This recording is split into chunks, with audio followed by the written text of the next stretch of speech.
This version's gone with Starmer wades into culture wars on the side of the woke. Right. And again, I'm not sure if the Daily Mail likes the woke or not. I'll read deep. It will clarify as we go through. Yeah. What's the gist of it? He's done some kind of speech, hasn't he? Well, he's pointed out that he says the Conservatives are fighting a culture war, right? So that they can have that battle rather than mention what they've got up to over the last decade. And he's pointed out that they've tried to attack things like the RNLI. And he said his take on this is, if you have served this country by being on a lifeboat or something, you deserve some respect. Wait a minute, he's fighting the culture war. Right, well, this is the problem I have with this, because, you know, I don't think that the culture war has anything to do with left and right. I think the Conservatives have been responsible for some of the worst woke excesses because they've been in power for the last 13 years. But it's very interesting that I would suggest that most of the cultural revolutionaries that we're seeing self-identify as being left-wing, and so it seems a bit odd for Starmer to suggest that responding to those cultural revolutionaries is in itself waging a woke war. Isn't it really just opposing the culture warriors rather than perpetuating it? I think regardless of which angle you attack this war, it's achieving something for you. The Conservatives are using it as a distraction from what they've done for the past 10 years, some of which we know you wouldn't agree with, and then Keir Starmer is managing to not have to talk about any policies because engaging in this fight, no one gets any details, but we all sit there going, yeah, I know which side I like and I hope they win. But isn't it important, Nick, these cultural issues? Massively important. This is complete gaslighting from Starmer. He says that the government got so tangled up in culture wars of their own making. Completely absurd. They're not of their own making. What the government's done is take on the culture wars that Blair, if anything, started. They've continued. Cameron was the heir to Blair. More have emerged since. And what the Tories have actually done is very late tried to tackle a few of the culture wars, incredibly late.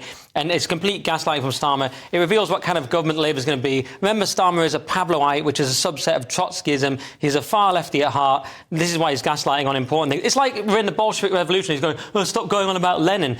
It's real, it's happening, and everyone knows it now. Yeah. A few years ago, you sounded a bit mad talking about it. People like my parents thought I was, what's he on about? Now it affects everyone's life, because whether it's someone trying to get into a changing room or, women's sports or anything, the culture war's everywhere. But he's coming around to it, isn't it? I mean, Starmer has worked out what a woman is. So that is progress. Well, like a couple of years ago, he wasn't sure, and now he's worked that out. He so has that's the vibe of a guy who probably didn't get first-hand evidence for a while. Yeah.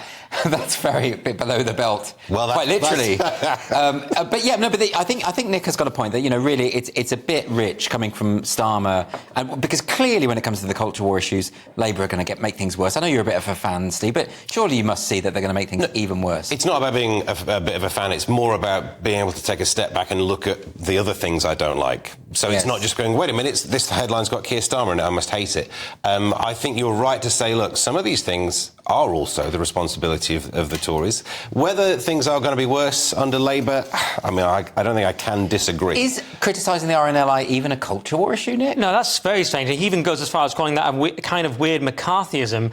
And actually, a couple of things about that. One, that's absurd hyperbole. Two, McCarthy was right. There were loads of communists in Hollywood. And actually, he had a point. There were people who were falsely accused of that, Nick. But we now realise... You've read the Crucible. Right. He had a point. But look, it's absurd. Even in the... I mean, I've got the Express, this is the Mail. I was looking at the Express piece. It says woke, a modern term for those concerned with looking at how historical racism and injustice should be addressed in the present. How is that definition creeping into even the Express? I checked out, it's a young journalist who's probably a bit woke, somehow got a job at the Express. That's not anyone's definition of woke. It's madness. Of the word, it's mad to still have that as a definition, because we know it's not that. It's like when the word literally got the extra definition of meaning not literally. I know. The word woke means one thing and it's total opposite. Oh, it's hopeless, isn't it? Everyone's got different views of what it means.